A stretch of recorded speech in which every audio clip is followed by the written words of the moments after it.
street, announcing her arrival. Instead, her slippers silently sink into last night's snowfall.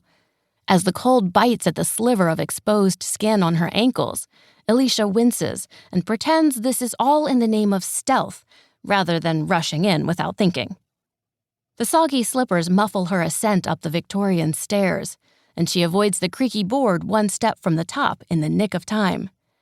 Once she's reached the front door, she only stops long enough to scrape off her slippers on the cheeky, "Hey there, pumpkin," welcome mat, still there from when Maeve had decorated for Halloween. The pink toe bunny on each slipper is crusted with a beard of ice she can't quite manage to shake. But her gaze snags on the snow already there, not yet melted. A thief with manners who brushed off his feet at the door? Frowning, she tests the door handle. Unlocked, the door silently swings open. She leaves it open in case she needs to make a quick exit, inching past the wide foyer and into the living room, or as Maeve used to call it, the front parlor. Like every other room, it's an incongruous mishmash of coziness and ostentation that shouldn't work but somehow does.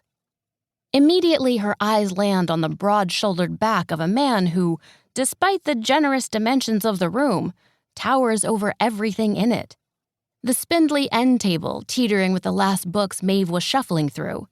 The Tiffany torchère floor lamp low-lighting the hand-painted frieze wrapping around the room. He's the kind of tall that makes Elisha, at 5'7", feel dainty in comparison.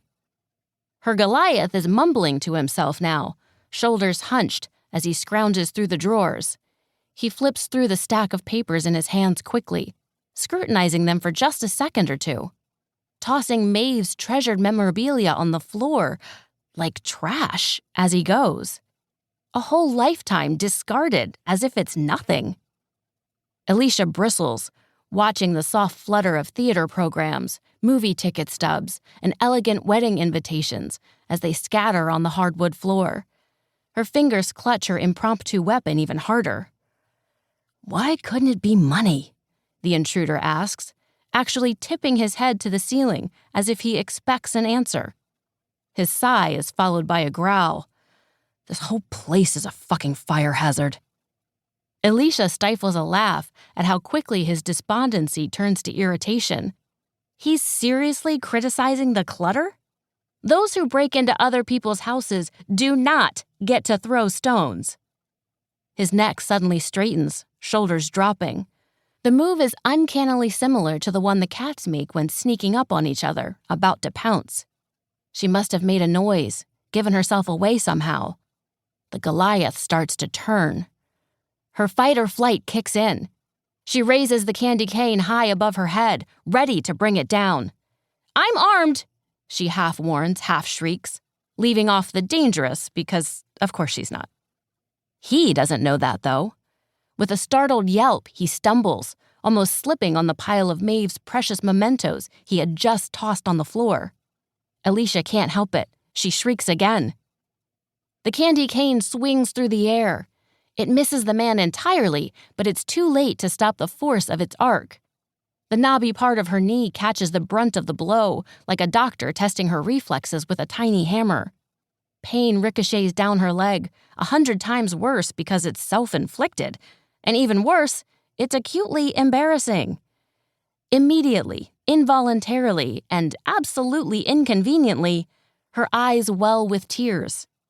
The lawn ornament slips from her fingers, clattering to the floor. Her leg gives out, and she collapses in an elegant heap.